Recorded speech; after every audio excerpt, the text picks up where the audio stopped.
This is 365 Sports, powered by Sikkim365.com. Welcome to the Triple Option. Here's your host, Paul Catalina. Alongside Chris Allman, who I haven't seen in a few weeks. Sorry, buddy. Here's it, let me tell you. You don't have to apologize for doing well at your job. Yeah. That's what's happened with Chris. Chris has another, he doesn't just come in here and work for an hour a week. Every couple of weeks. You know that's what people think you do. I know. That's exactly what people think I do. They think you roll in at 2:55. No, for years that people will call me like, so what are you doing? I'm like, well, I'm working. They're like, yeah, but you're not on until 3. And I'm like, I appreciate you think that I'm good enough to just roll into a show and know everything I'm supposed to know about everything for that day at 2:58 p.m. But I'm not. So you and I both know people who that's how they roll near the end of their career. Yes. Yeah. Now they may not even get there at 2:58. Might be 3:05, might be 3:07. Yeah. Just rolling in. Yeah. So that would be the late, great Butch Henry. Great Butch Henry. This is a segment now, Chris, we've started to call Small Talk because I like the European or like the Swiss custom of, before we get down to business, let's have some small talk. Okay. Yeah. Okay. When did this start? Was this? Well, I mean, this is mostly because of you. Because when you and I get together, we tend to, the weekend hat guy conversation really is the one that spurred this. Okay. So. Yeah, because I do feel like we need to tiptoe into, are you okay, Paul? Yeah, after the football weekend. We do. We do. We don't want to lead with a sledgehammer. Yeah, no. There's tiptoe in. Yeah, we're gonna tiptoe into that. There was, and I'll just tell you, my text messages between my friends, it's a dark tunnel into madness. What's in your communications on Saturday, as you see your quarterback not getting up and then being carted off, was there a text that you now regret 2 days later where you're like, no, that was an overreaction? Or was everybody fairly stable? And we'll get into it in a second, but it was mostly and I'm very proud of my friends now in our 40s, that it's not like the instant thing wasn't, oh, there goes the season. Yeah. It was, oh, crap, poor Jordan. Because I do think that there is and I'll tell you this, as a Florida State fan, because we were so spoiled and so good for so long. Sure, yeah. And then I do think people have kind of conflated Florida State's few down years because they were so bad with what's going on at Miami or Nebraska. And honestly, it was 5 bad years, which most programs that have down times would be like, oh, it can only be 5 years. It's great. I'll take. Sure. It was like one bad president. That's it. That's it. And then you get another guy oh, that wasn't a good idea. Shouldn't have voted for him. And then you get another guy. That's about how long Florida State's was, because Jimbo Fisher left in 2016. By 2022, they were good again. So it's six bad years. So it wasn't as bad as it was, but I don't want to say the only reason, but the biggest reason, the shining light that drew in all the talent that made everything happen the way it has over the last 2 seasons was Jordan Travis. And so because of that, it really stings a lot, because the resurgence of the Florida State football program starts with Jordan Travis. That's who it was.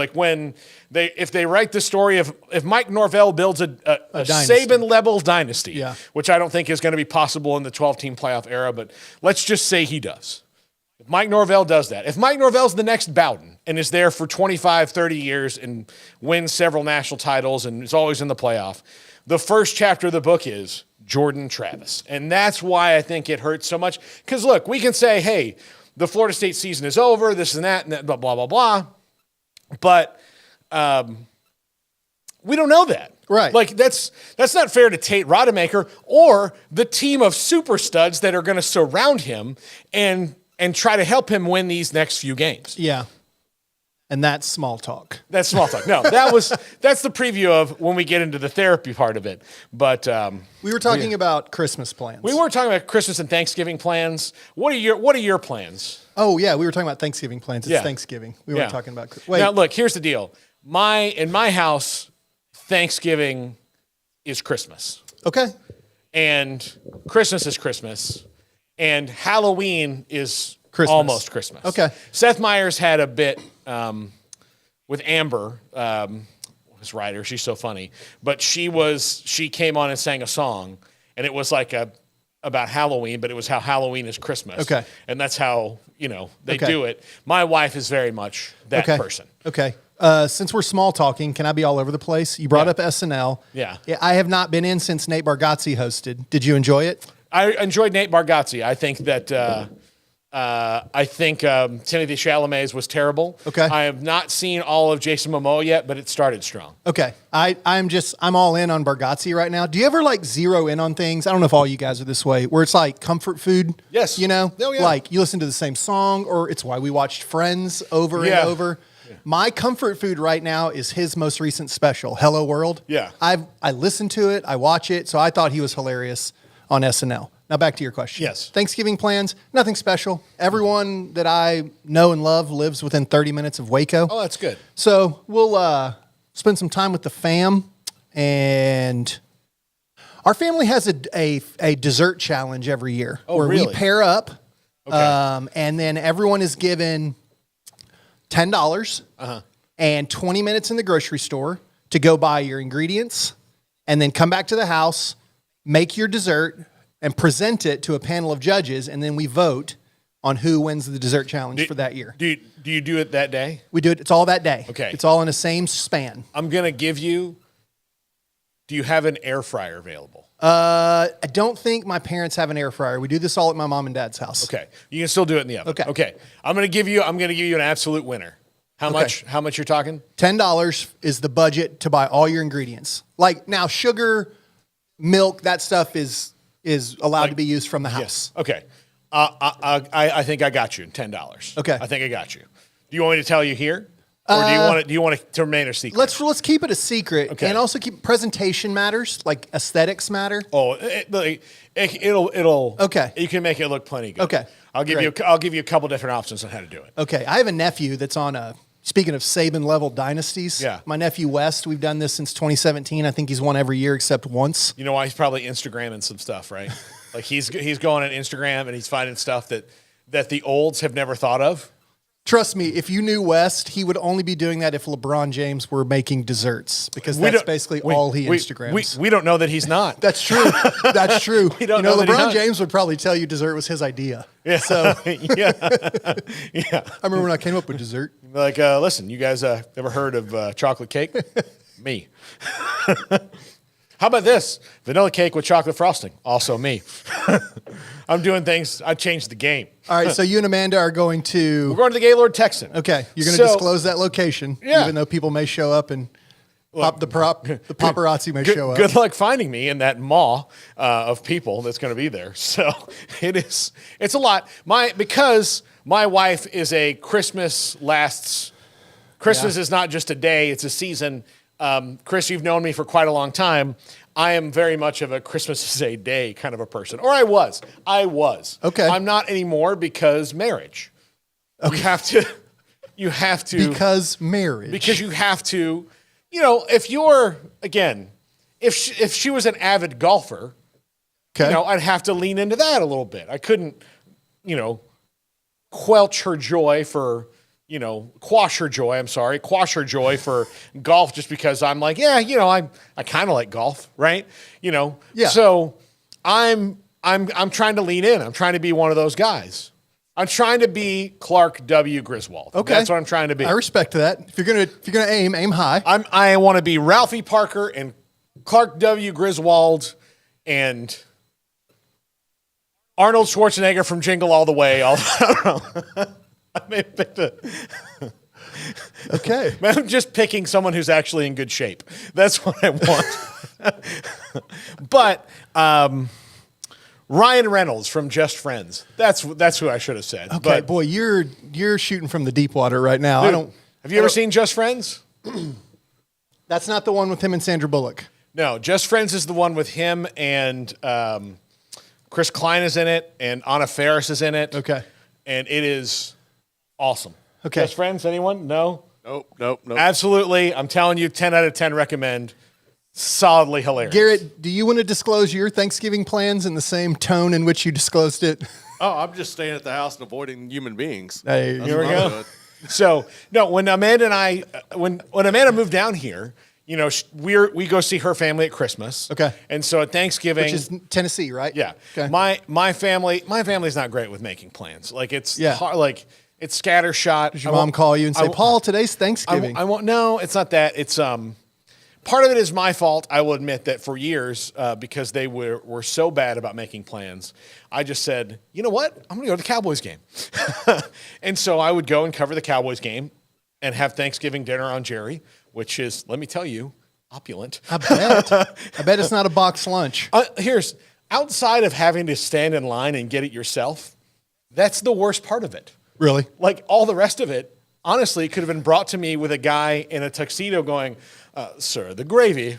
Okay, so The gravy comes from Germany, where at the point of the highest mountain in all of Stuttgart. Okay, so I will say one of the better meals I've had in the last year was at your wedding reception. It's just quite the spread. Oh, yes. Was the food at your reception better than Jerry's Thanksgiving lunch, or are they on the same level? I would tell you if I had any idea, because I didn't get to you have didn't get to any eat? of it. Okay. None of it. Okay. So Well, I sampled a little bit of everything, and I got to tell you, it was real good. That was at the Olive Branch here in Waco. Yes, it My was. good friend Leah owns that place. Yes, it You was. should go to the Olive Branch if you're in Waco. Visiting all the time. Great brunch, great dinner, great lunch, all of it. If you have a catering event, believe me, she's excellent. You had the food. So This is a live spot. Thanks for the an opportunity to give her the plug. We just rolled into a live. Yeah, so no, we go to the Gaylord, Texas because she loves Christmas and it's all Christmased up, and we go through ice, which is a really cool thing. If you got kids, especially, there's ice slides. You should take your kids to it. They'll love it. Yeah, my kids are spoiled enough. I think we're good. Yeah. How about you take my kids to it? You know what? It would make more sense if I did than just me and her walking through it kidless. That's true. But there are little bars in there, which is what, Yeah. they have like specialty cocktails, which I enjoy. So yeah, that's what we do. So Gaylord's a cool place. it's a lot. Yeah. And then we have Thanksgiving. They have like a big meal there at the restaurants that kind of it's good. It's well done. Yeah. But Thanksgiving, Tennessee. Excuse me, Christmas, Tennessee. Christmas, Tennessee. I'm sorry. I don't even know what day it is. Yeah, Christmas, Tennessee. Wait, so when was the last time, how long have you been now not working on Thanksgiving? Since you started dating Amanda? Yes, since I started dating. Well, see, because my Cowboys credential changed when we started working here, because they have rules on what they call emerging media. Okay. Otherwise, anybody could kind of get The one. internet was emerging media? Yeah. Well, at least blogs and, YouTube channels, because they'd have to put if your YouTube channel has this many subscribers, it's never ending, right? So I get it. We didn't have the credential. So the first year she lived here, we actually went to the Cowboys game and I sat with the people. That feels terrible, doesn't it? like a commoner.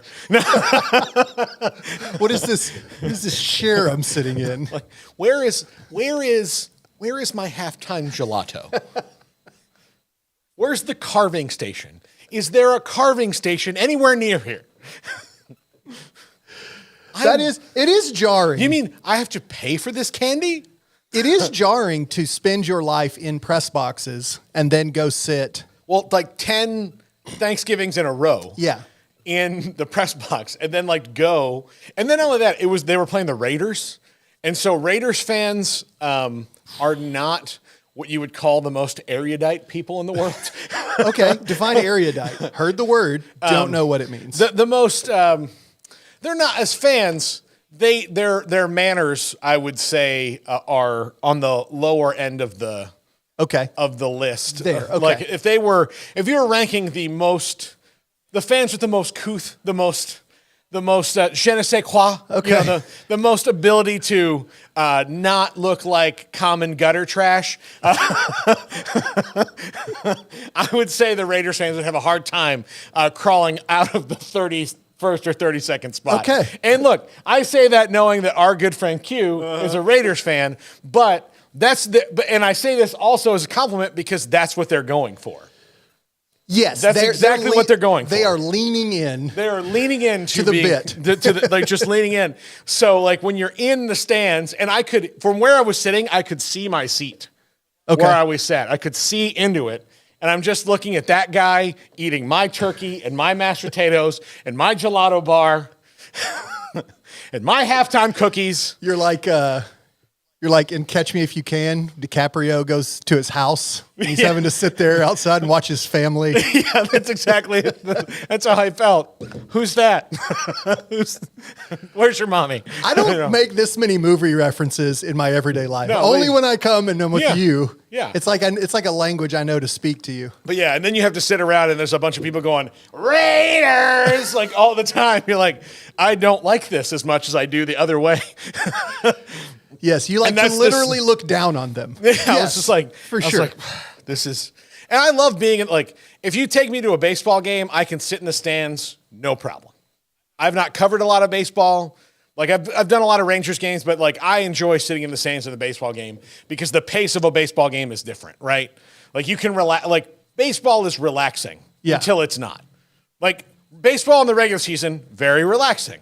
Baseball in the postseason, not so much, and that's the point of it. But football is never relaxed. Like you're not supposed to be relaxed. It's like an all-intensive thing, and you're like, I remember, had to sit and I was sitting way up.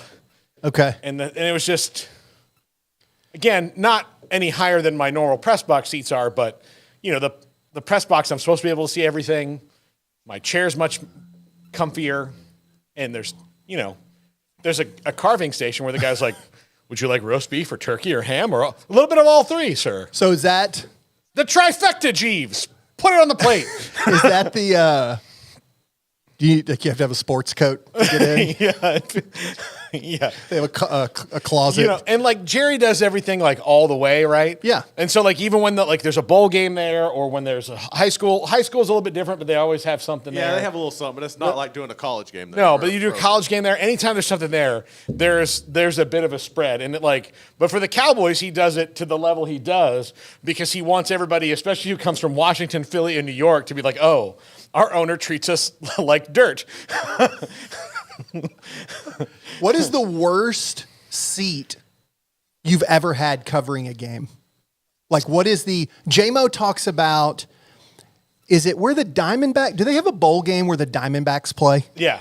J-Mo talked about the booth. Yeah, I bet you that was pretty bad. Being pretty bad. Yeah. The Superdome, if you have to sit in the regular press box, is not great. Okay. It is right below the air conditioner. Oh, okay. But not the air conditioner like the window unit for your 2-bedroom apartment. The air conditioner that cools all of the Mercedes-Benz Superdome, you're right beneath it. And so you freeze to death there. So I would say that one. Now, when we were in the Superdome the last time, Jack was there, they gave us a whole booth just to ourselves. So really? To be able to do our post-game show and everything. Like wow, for the Sugar Bowl? Yeah, it was great. We were thrilled. What if you also add high school press boxes? High school press boxes. What's the absolute worst? West.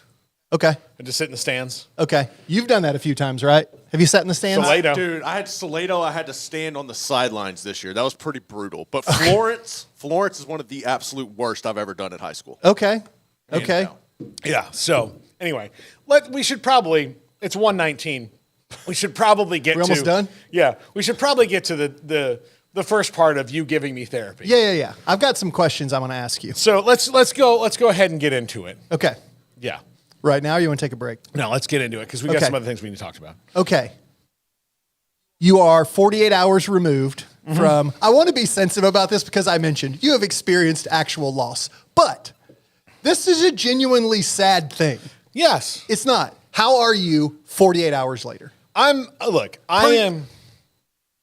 Sorry, go ahead. I'll ask more questions. I have rallied to the point of, and maybe it's my vitriol against the people who were like, well, they're out. The season's over. Like, don't even put them in even if they win the next 2 games. And I'm like, are you kidding me? If they win the next 2 games with their backup quarterback, they don't deserve to be in the playoff. Like, yeah, let's get them through the Gators first.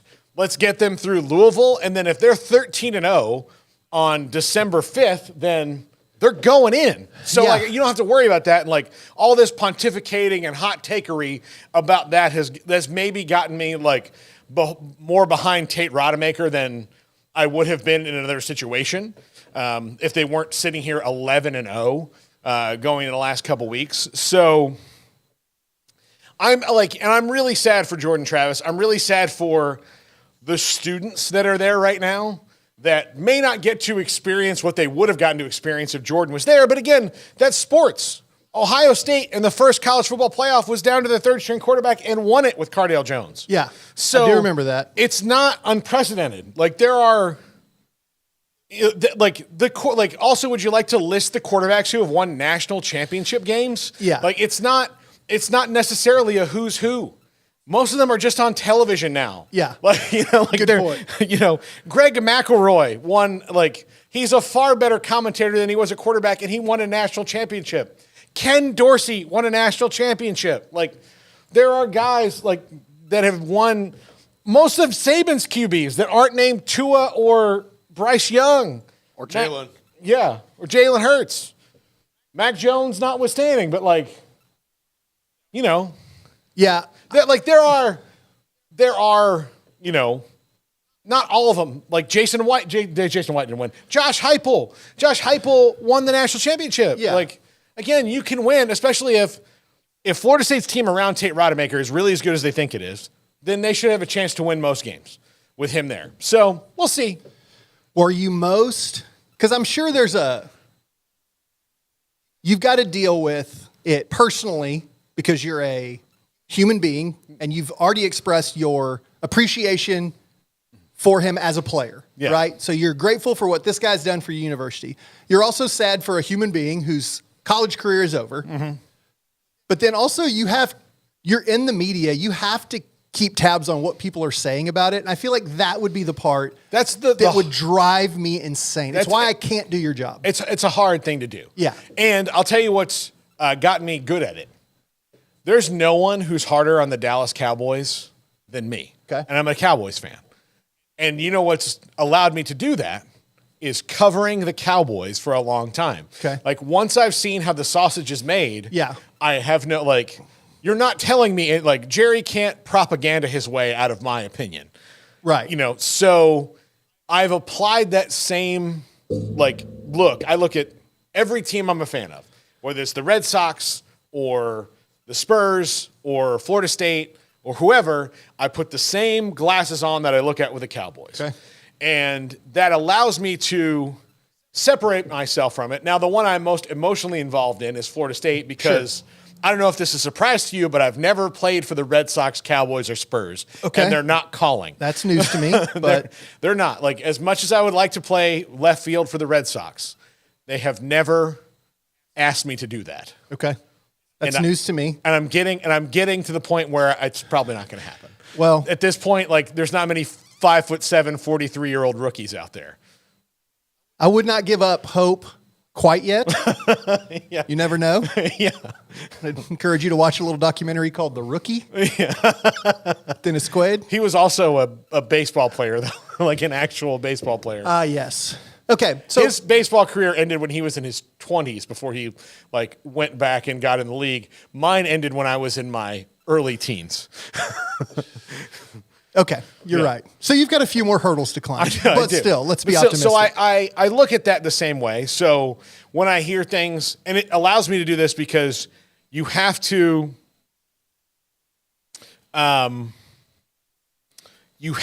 be able to look at it through the propaganda, because coach speak and propaganda and all those things, hey, we feel great about our team. Well, all right, we think we've got players that can win this league. I've heard it from every kind of coach in the world. Yeah. And then when you look at their record and they're not winning the league, you're like, well, I don't think you have players that can win the league. So all those things happen. So yeah, I look at it differently, and I'm very objective with Florida State, but I am tied up in it because even though I didn't play football there, it was a huge part of my life because that's my school. I went there, so it's mine. Yeah. I was never any professional team, unless you work or play there, it's never really, yours, right? Like you're a fan of it, but it's not.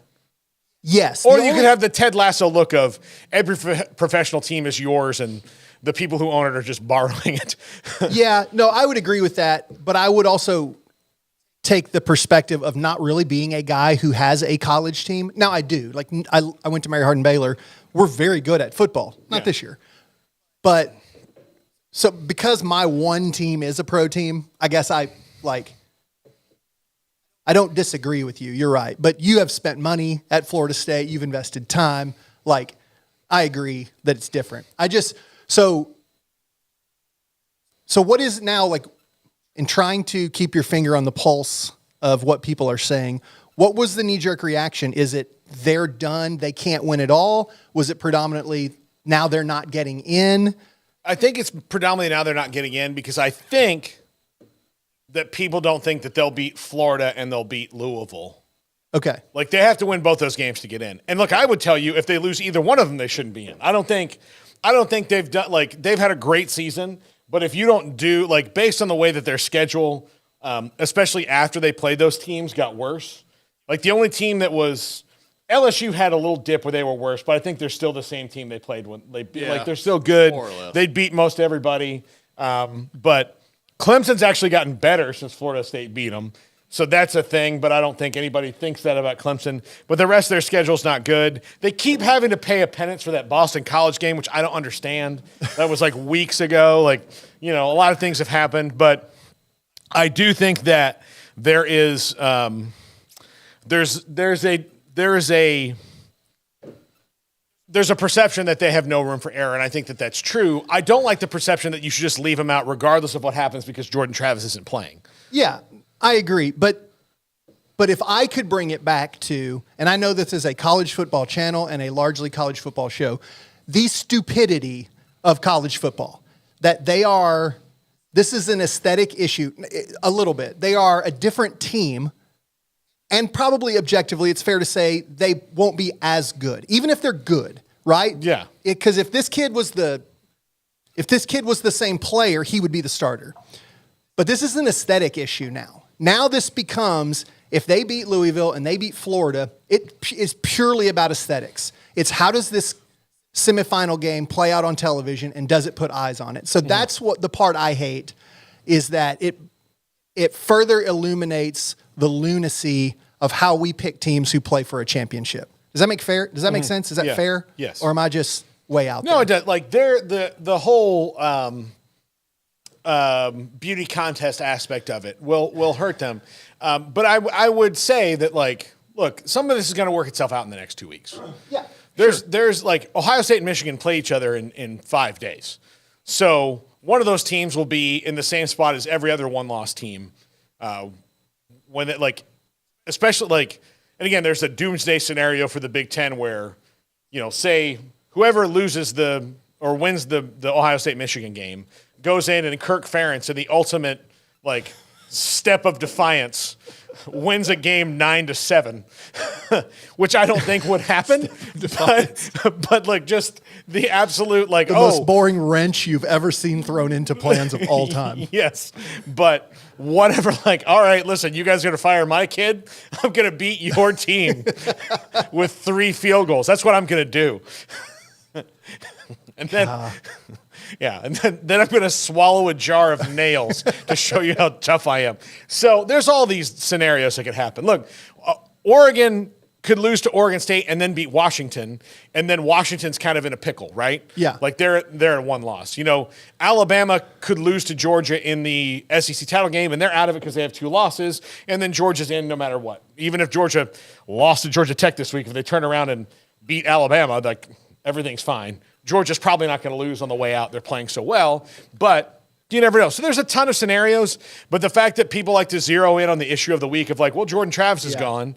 And I get it. Look, every good thing that's happened and every time that they've come back in a game has not been because of anybody else but Jordan Travis. So when FSU screws around and plays with their food, and then the guy who makes it all better is Jordan Travis. Yeah. So they can't do that probably with Tate Rodemaker because he does not have the same skill set.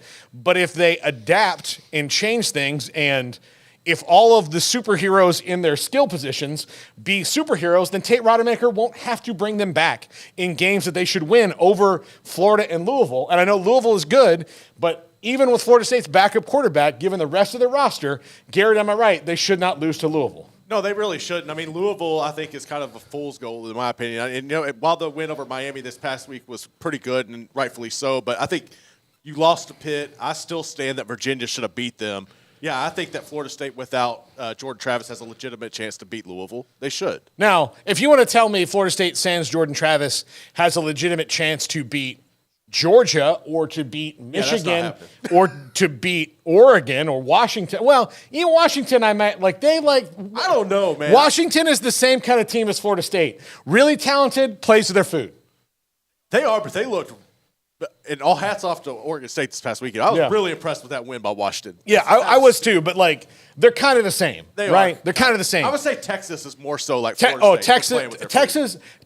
Alabama's a bad matchup for Florida State because the two things they don't stop well on defense are, they're really good against the pass, but they man everybody up. Right. And because of that, they can give up some big plays, which is the only passes that Jalen Milroe can make. Mm-hmm. And they're also not good with running quarterbacks, so that's what he is. So that would be, but I still think they could kind of hang. Alabama and Texas and Florida State are in the they're about the same. Yeah. They're like meow meow meow meow meow meow meow meow meow meow, and then it's like, oh well, we better not, that's what they do. Yeah. Oregon, bad matchup for I think anybody. Oregon's a bad matchup for Georgia and Michigan, and they're bad. They would be number, in my opinion, had they won that Washington game, they'd be number one in the CFP. Oregon? Yeah, I think they'd maybe two, but yeah, they'd be two because they're just. I mean, you saw what Bo Nix did the other day. Yeah, 6 TDs at the half. Yeah, before he got tired. He wasn't even tired. He didn't even he needed a little bit of water. Not the kind of water that everybody else did. So anyway, that's enough of that, but that's our first therapy session. Okay. We've got some other college football things to talk about, and I can go on and on about this. Before I again, just said the few minutes after I first got home and was dealing with that after the post-game show the other night, I was Amanda turned to me and she's like, I can see you're legitimately sad. I'm like, I'm sad for so many reasons. So many reasons. And it's just, and the thing is, I don't know Jordan Travis. I hope I get to meet him one day. He seems like a great kid. But I do I did just want to hug him and be like, listen, buddy, thank you so much. This university, all the fans, you've helped make it so much more enjoyable than it was. And he knows how bad it was because he was there. Yeah. He doesn't need to be reminded. He was the one who helped them. And he even felt it. He begged Mike Norvell to switch him to wide receiver. And Mike Norvell is like, no, you're my quarterback. You're going to be the quarterback. And he was like, I don't think I am. I don't know if I want to be anymore. And he's like, yes, you do.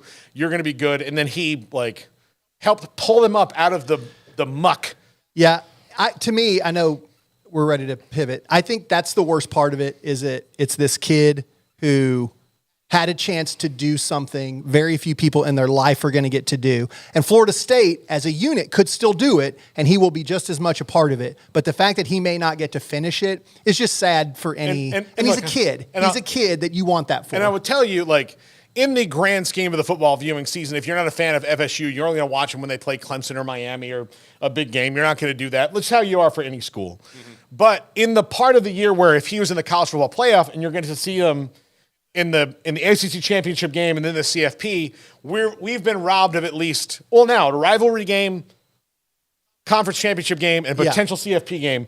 Or a bowl game, 3 Jordan Travis games, which, believe me, as just a fan of football, you should love watching Jordan Travis play because he is fun to watch. Yeah. He is fun to watch. So we Jordan Travis, the biggest loser in all this because he doesn't get to play. For sure. And then all the rest of us as football viewing public are the losers because we don't get to watch him play. So yes, that's a good summary. It sucks. When we come back, we'll get into the week that was in college football and more. This is the Triple Option on 365 Sports.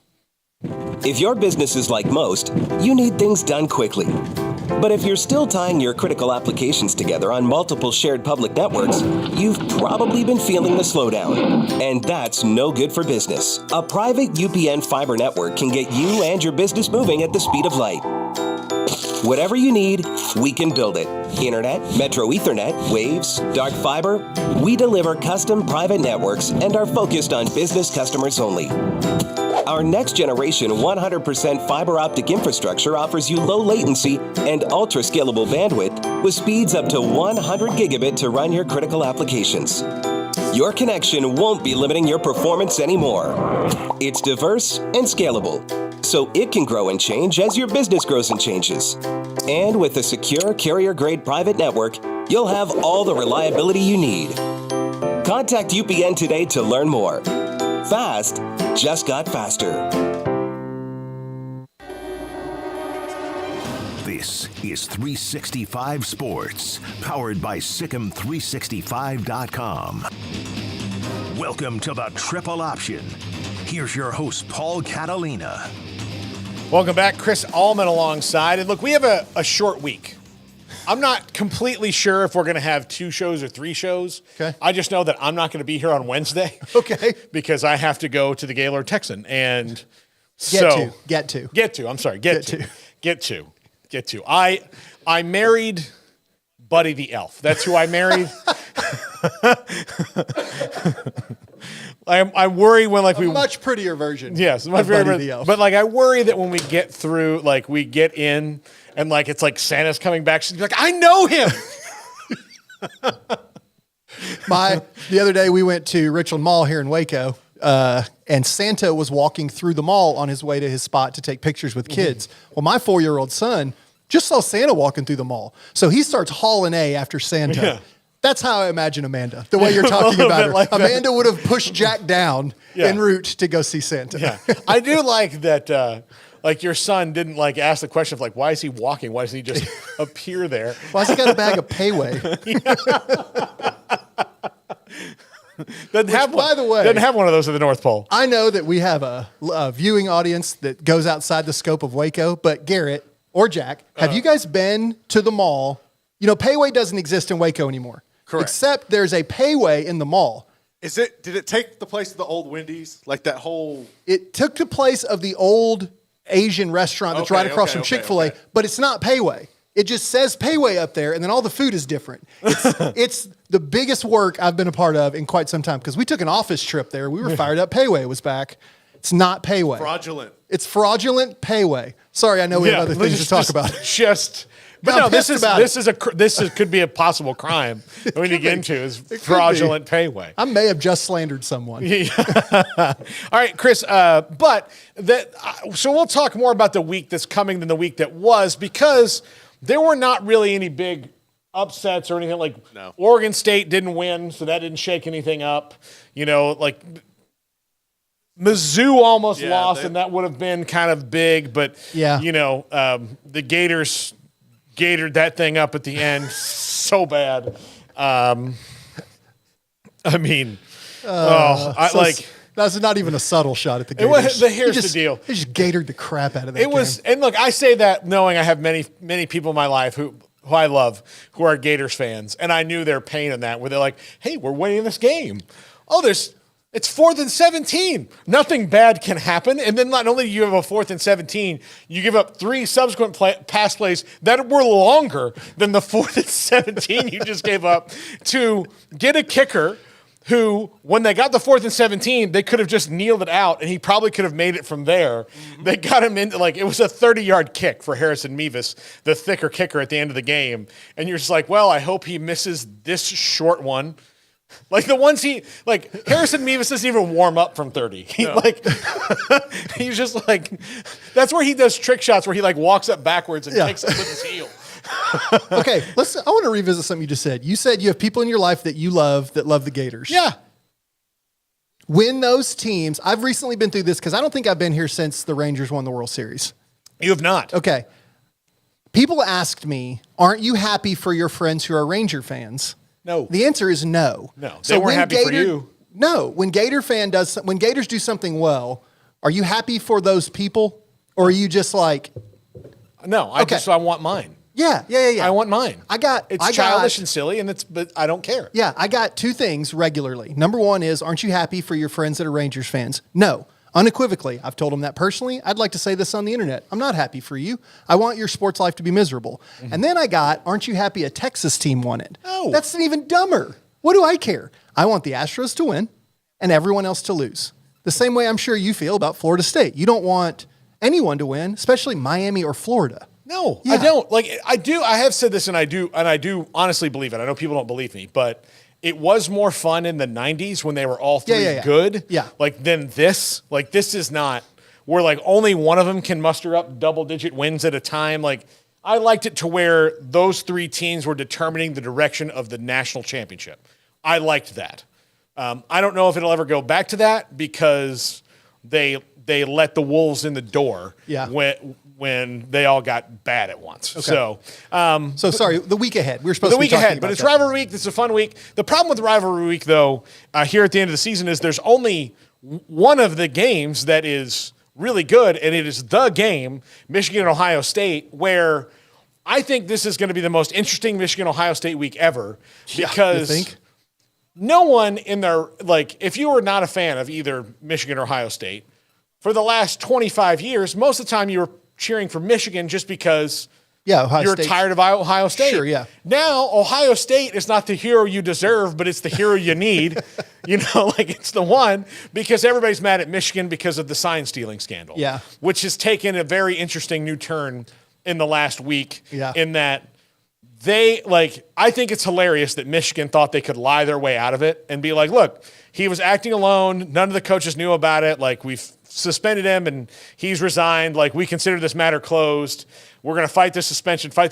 And then the NCAA, in the first time that they've ever acted quickly on anything ever, because they were going to court, just called Michigan and goes, hey, you don't want to show your ass on Friday because we have some information that you need to know, and one of your coaches clearly knew about it because he was deleting evidence. So if the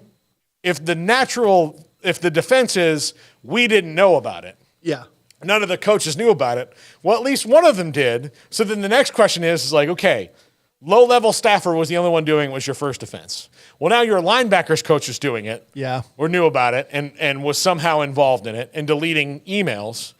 Strike two. Then how much do you not know about what goes on in your own program, especially considering that you have an offensive coordinator who's been arrested and is being investigated for computer access crimes by the FBI and all these other things that are going on? How much do you not know, Jim? How much do you not know? And if you don't know things, why do you get paid $11 million? This does sound very similar to a recent baseball scandal I endured. Very similar. Just keep saying you don't know. Yeah. Like, eventually, like, okay,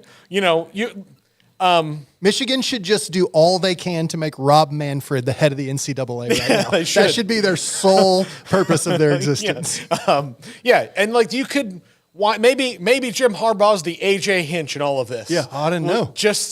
And then like when he found out he did know, he was just too powerless to stop it. Yeah. And which is sad for the manager. But everything will work out. Okay, so as far as this is the interesting one, right? Oh, for sure. Michigan actually played its first game of the year where it didn't look all that great, and I do wonder if not having Coach Harbaugh and like if you're the team that's been like violently behind him, which there's no reason you shouldn't be because he's the one you should believe. Yeah. And then all of a sudden in the middle of the week, like his whole stance of like, they're coming after us for no reason. We're not going to take this lying down. And then they find out like, hey guys, I'm going to lie down.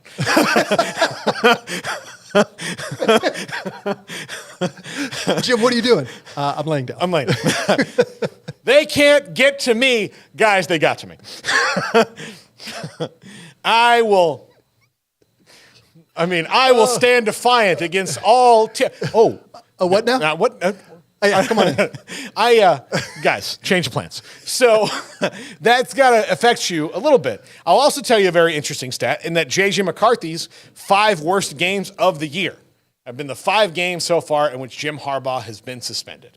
So there is something that Jim Harbaugh gets out of him a little bit more than Sharon Moore does. Yes. So I'm curious to see that against an Ohio State defense who is lethal. Yes, and they haven't. I don't know that Michigan has been behind all year, but they were up big on who'd they just beat? Maryland or Minnesota? Maryland. They just beat, they were up 24-3 on Maryland and then looked bad late. Yeah. I'm interested to see if they get down 7-0, 10-0, 10-3. Then, that's where I feel like they're going to miss him. Because in the same way, FSU is loaded around Travis. Michigan is talented enough that an assistant or an associate head coach can get them dubs. Mm-hmm. But there's a reason Jim Harbaugh is the head coach. And so what I'm interested to see is if they get down at all. Mm-hmm. And then how do they bounce back out of that? And it makes sense. Harbaugh's a bit of a quarterback whisperer that his quarterbacks would not play as well without his proximity to them. Yeah. Yeah. Absolutely. So, yeah, there's that. And so I think it's going to be interesting to see people rally behind Ohio State for the first time. Because – look, here's the thing. They are the little guy in this. Can you believe that? They're the ones who've been wrong. They're the ones who've been wronged, and the previous coach was Urban Meyer.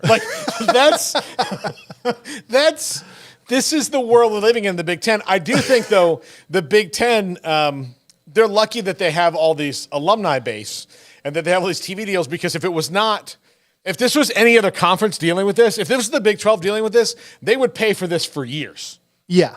The Big Ten will be able to wash this off in a couple months. This will be a zit they pop. That's it. Yeah. That's all. This will be forgotten. This will be, it'll always follow around Jim Harbaugh. It'll always follow around Michigan, especially if they wind up winning the thing. Yeah. The last thing that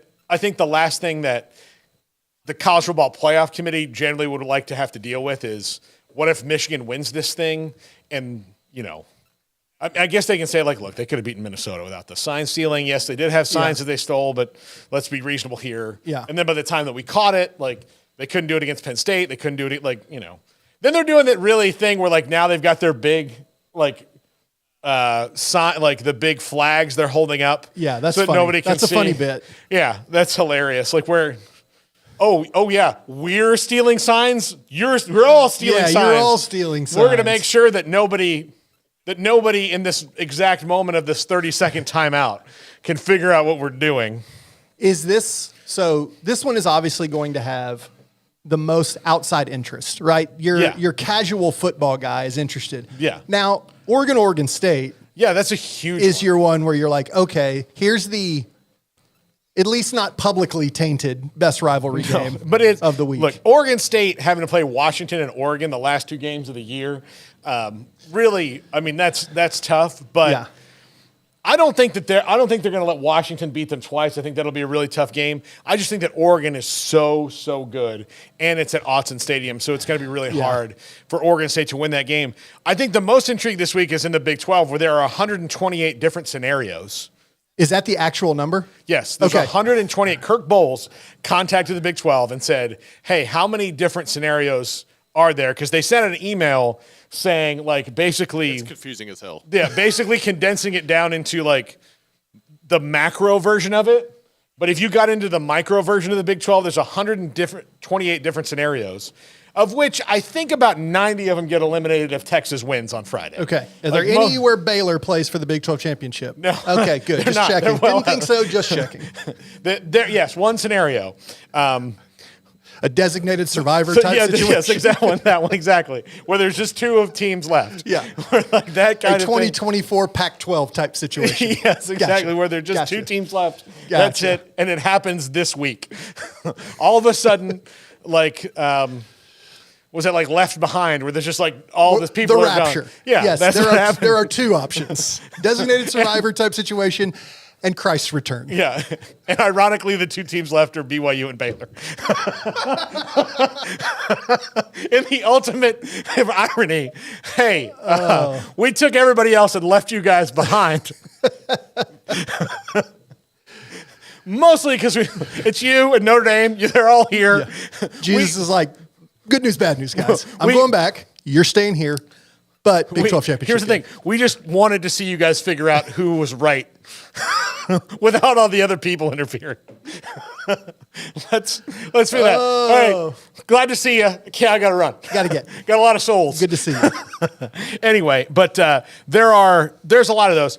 And look, if Tech wins, that like puts, if Texas Tech wins on Friday, that absolutely puts the Big 12 into a frenzy. That's those 128 scenarios. Yeah. Like those, if Tech wins, that keeps all 128 scenarios alive, because then that puts Texas in the 2-loss column. And Tech absolutely could. Like, this is not, Texas has not looked sharp. They have not looked dominant really at any point. No. And Tech was a little Jekyll and Hyde early, but I think they've won 3 in a row. Yeah. Oklahoma also plays on Friday against TCU. I tend to think that they'll win that game, but I'm more on the fence of TCU could beat Oklahoma, but I don't see no chance that Texas loses to Tech, especially after Brett Yormark set the world on fire with that statement openly rooting for Tech earlier in the year. Yeah. Yeah, that's true. But like there's, it's like, is Dylan Gabriel going to be healthy? Like that, Yeah. You know what I'm saying? Like I don't know. But if I'm Jackson Arnold, I'd love to start against that defense against Tech. absolutely Yeah, would that's fine. Look, BYU and Oklahoma State, that could throw another wrench in everything, but I don't trust BYU with not even their starting quarterback in as well. Even though they played well against Oklahoma, but sometimes you can kind of muster something up there. So yeah, there's a lot. We're not going to get to our final topic today, which is fine. But yeah, Iowa State and Kansas State remains an interesting game in that, Kansas State needs to win that one. Iowa State can throw a wrench in the machine. Iowa State played at halftime. They had that game right where they needed to be. And then when Texas scored right at a halftime and made it 13-3, I was like, well, that's what you couldn't do. You had to keep Texas to field goals to where when you got your touchdown, it was going to be like that much more valuable. They didn't do that. But I still am impressed with Iowa State. And they're a young team. Like all these guys are probably coming back. Mm-hmm. So I have to say probably because I don't know how the transfer portal, and NIL grabs them. That's the thing that happens. Yeah. But are there any other ones that you're particularly, if you're able to squeeze in some time at the Gaylord, that you're going to try and put eyes on? Do you get any type of like hall pass while you're there? Like, hey, I really need to watch this game. The Cowboys, but we'll be gone on Friday. So by the time I will miss like maybe the early games on Friday, but then I'll be back by a reasonable enough time. So I wish the Egg Bowl was valuable. Yeah, it's not. I love that. I loved that game a couple years ago where it was just so petty between the two sides. I loved that. I love petty. Petty's my favorite thing in sports. Yes. Just petty and dumb. I'll take all of it. Yeah. A&M at LSU, 11 o'clock in the morning is kind of a sad thing to me in that if both those teams they're 7-4 versus 8-3, but LSU's defense is hot garbage. So no, but like A&M's on their third string quarterback, and even though he's played pretty good those two games, but like all these things about A&M, and look, Elijah Robinson, I really do like him. I hope he gets a shot to be a head coach soon. I don't think he's going to get a shot at that job. No. I think he's going to stay there with whoever comes because it's a really good job, and I think the administration likes him. But the fact that game's on at 11, like anytime that game's on during the day, it means that one or both those teams have been disappointing. Yes. That should be a night game. Yeah. LSU and A&M should be a night game. No, if you are both at your potential, that should be a night game. Yes, I agree. But both these teams are disappointing enough to where there's more intrigue in the evening. So, Kentucky and Louisville should be better, but it's not. Kentucky was disappointing. Louisville has a very outside shot at the CFP. Can Louisville afford to lose this and it not impact them at all? As far like if they secured their spot in the ACC championship? Well, I mean, they're done. Well, Kentucky's in the SEC. I know SEC. it's the SEC, but so Louisville's in. Like, there's nobody else that's even eligible. Like, they're in. Florida State and Louisville are in. So that's it. Realistically, could you see Louisville saying like, we need to make sure or try to win the ACC championship? Let's rest up, even though it's a rivalry week. No. I don't think you want to like. Especially lose to this Kentucky team. Right. Yeah, you want to be able to build into next year. And plus, like, they're number 10. Like, they only have one loss. If they finish 12-1 and the ultimate chaos happens in front of them, there could be, like, they're the outsiders of the outside shots to get in. Okay. They're not getting in. I'm going to say that right now. Louisville's not getting in unless all this happens. But you don't want to be the team that's like, well, we better focus on Florida State. Yeah. And then, like, all those bad things happen. Florida State loses twice, including to you. You know, Texas loses twice. Alabama loses. You know, Michigan, like, Iowa wins the Big Ten. Like, all these things, you know. Oregon loses to Oregon State and then beats Washington. You know, all these things happen, and they've got to be like, well, who are the best teams? You need a 2007 all over again. Just an absolute, you know, poo storm. Can I ask, just because if this feels like clickbait, it's not intended to be. Can Colorado beat Utah in that finale? I don't know. Break the skid, even though Utah's been on the struggle bus a bit. No, well, not without Shedeur. Not without Shedeur. Yeah. Oh, he's out? Yeah. Okay. I don't think that Deion's going to put him in against that defense. I wouldn't. And no. You know, I think early in the year I picked Colorado to probably be 4-8, and then Deion had me believing a little bit, and then they got into the teeth of their schedule, and you know, TCU wound up not being that good. Yeah. You know, Nebraska, we kind of knew what they were going to be. You know, they've got a couple of they've got some nice wins, but look, TCU is probably going to wind up not in a bowl game. Nebraska has to beat Iowa to not be in a bowl game. That ain't happening. You know, like. Yeah, those wins don't look as good. Now, they were dang sure fun while it lasted. But for, you know, Arizona State's not going to a bowl game. And Colorado State is also on the chance of not going to a bowl game. So they've got, like, getting 3 more wins for that program with 80 new players and all the things that they have, really impressive. But, like, it was realistic that this was going to happen to them, especially given the schedule that they had going in where the Pac-12 was as good as it was ever going to be. Yeah. So, so that was, if Shedeur was there, I still think that Kyle Whittingham would kind of outcoach Deion at this point. And that's not an indictment on Deion as much as it is just Whittingham's awesome. Just amazing. Yeah. He's just the fact that they're 7-4 right now. By the way, Cam Rising, He back. He's going to run it back. Yes, I saw that. Yeah, I saw that. I'll be honest with you. You may want more from your host of this show. I didn't know he started at Texas. Yeah, I did not know he was at Texas and then transferred. You know, it's funny. Like, there's a lot of things that could have happened at Texas that might have made things a lot better. Now, granted, he would have overlapped with Sam Ellen. He overlapped with Sam Ellinger. Jaquinta Jackson was there too as a quarterback as well. I think he overlapped with Peter Gardier in 1989. No, he might have. He might have. That's how long the hair. He started growing the hair then, and went all the way. No, but he overlapped with, like, he wasn't going to be the starter anytime soon at Texas, so he transferred and went to Utah. And that was a great decision for him because he overlapped with Sam Ellinger and Colt McCoy and Vince Young, James Brown, Darryl Royal, James Street, Jim Street, Bobby Lane, Sam Houston. How many Texans can we just?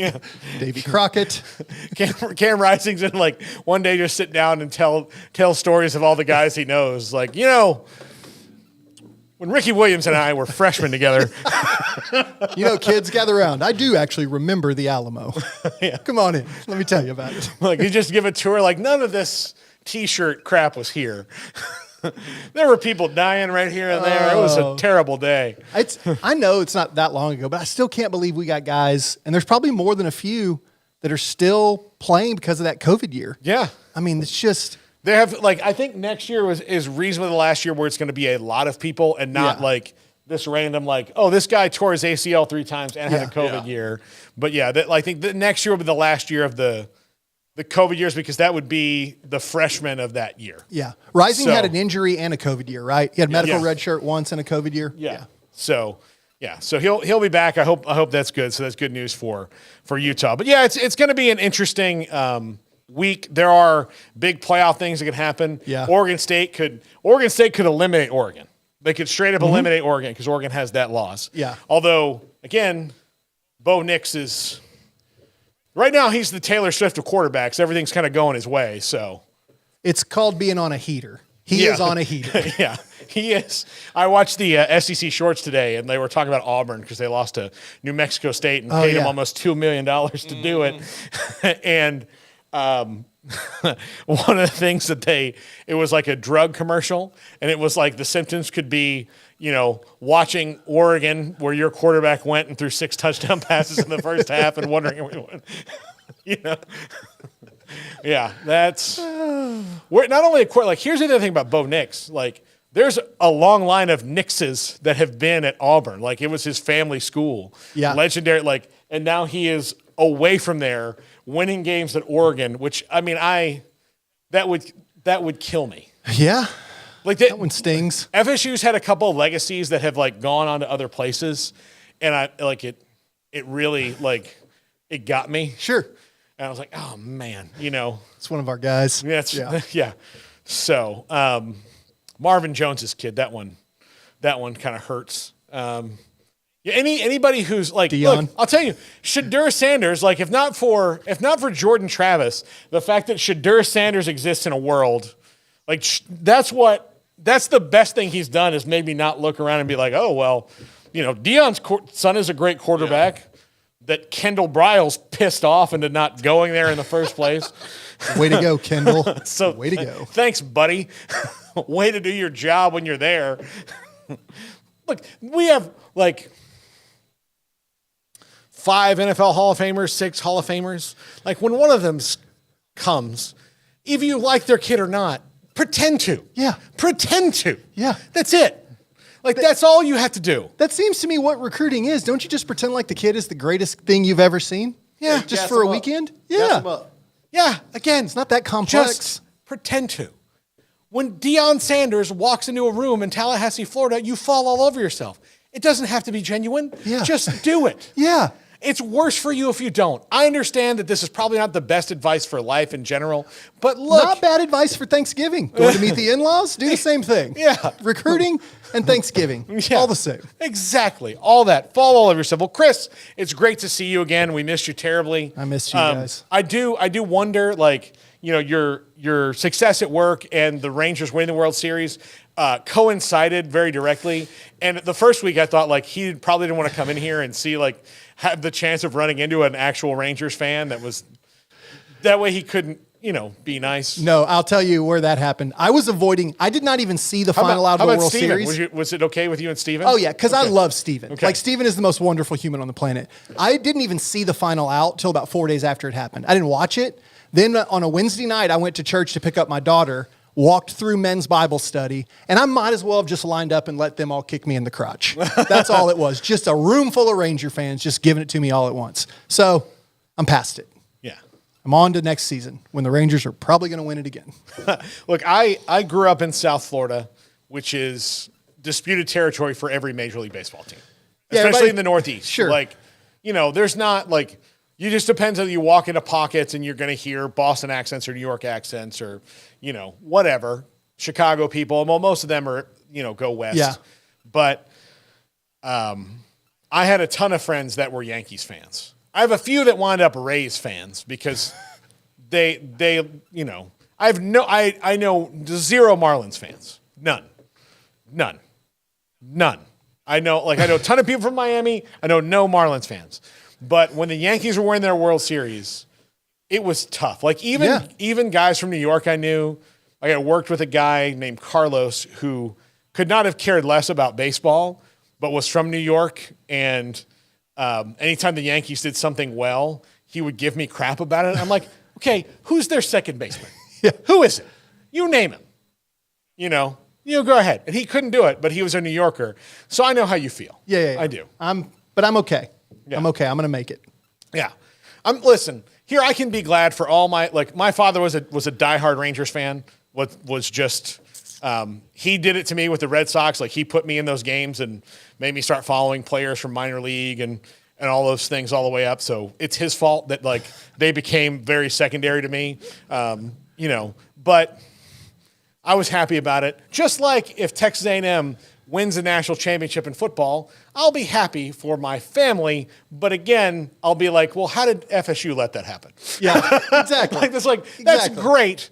Exactly. But yeah, there is your team and everyone else. But I was very happy for the Rangers. My dad and I went to Game 5 of the 2011 World Series together, and I remember he was just like beaming on the way home, thinking, all I got to do is win 2 days from now. Yeah, I think that's awesome. Yeah. But I'm not happy they won. I did listen to Eric Nadell's call just because he's a legend, and it was awesome.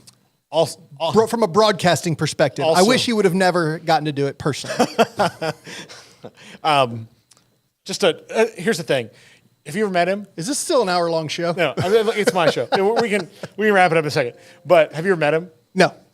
Nicest dude. Really? Yes. I have friends that are Astro fans that know him because they're like, he's come to speak at their church because I think he's got some family down here. Okay. And so he's like come to speak at their church, and they've met him and they've kind of become friends with him. And they were even like, oh, I'm just really happy for him because and he had a long year. It was a rough year for him and like all that. So everybody's like thrilled for him. So it's hard. Like it's how, I know that like all three of us, the hosts of the main show, feel about Steve Sarkisian. Like we met Sark and we did this interview with him, and it was fantastic. Yeah. And he was engaging and personable and really nice, and like talked to us after like we were human beings, as opposed to like some people just you're just the microphone monkey. And that's they all just I have flip to you do. the headset. And Yeah, leave. yeah. That was good. And then I like really looked at Craig, and I was like, damn it. It's like. I know. They say don't meet your heroes because it'll disappoint you. Also, don't meet people because then you'll start liking them. That'll really mess with your sports stuff. Jacob and I talked about it last week. You know my vitriolic hatred towards Kenny Chesney. Okay, I don't think I knew about that. I'm terrified to meet if I ever meet Kenny Chesney. Yeah, because I'm going to feel like a jerk because it seems like he's a really nice guy. Yeah, I would love to dig into why you hate Kenny Chesney. Oh, I mean, he just sucks at music. Turns out we dug. It's a shallow grave. Yeah. He sucks at music. And then because he sucks at music, he's had all these apostates that have gone through and sucked worse. Wow. Like he has hurt a genre of music in a way that he is. I don't think he sucks at music. He sucks at music. Oh, okay, never mind. Yeah, I'm persuaded. Yeah, no. I mean, a lot of people don't think he sucks at music, but he can't sing. He only sings about like 2 things. It's very contrived. You know, he wants to be Jimmy Buffett. He's not Jimmy Buffett. And then he got to be friends with Jimmy Buffett, which I'm very jealous of. Now we're getting to the root of it. But there are, like, he's just not good. And, you know, I have to listen to people tell me, like, oh, you know, this is a great Kenny Chesney song. No such thing as a great Kenny Chesney song. But I do think that he's going to be, like, I'm going to meet him and he's going to be just a really nice guy and be like, I'm sorry I was such a dick about your talent. I want you to go the other way. I want you to stop him and say, listen, before you try to charm me, I want you to know that I think you suck. Yeah. Now go ahead. Look, you can be the nicest guy, but I'm never going to respect what you do. Never going to buy your tapes. I have never, like, listen, like, respect for you as a human being and a man, but as far as a professional, you're terrible. You should stop doing it. You have plenty of money. Why do you do this to me? It's torture. Now go ahead with the pleasantry. Go ahead with the pleasantry. That's good. We're 7 minutes over, but I don't care. This is my show. I make the rules. Yeah, that's right. So, all right, that's going to do it for us. This is Triple Option on 365 Sports. We're back in tomorrow for what might be our last episode of the week. Who knows? But who knows? We improvise on this show. That's what we do. Have a great day, everybody. If your business is like most, you need things done quickly. But if you're still tying your critical applications together on multiple shared public networks, you've probably been feeling the slowdown. And that's no good for business.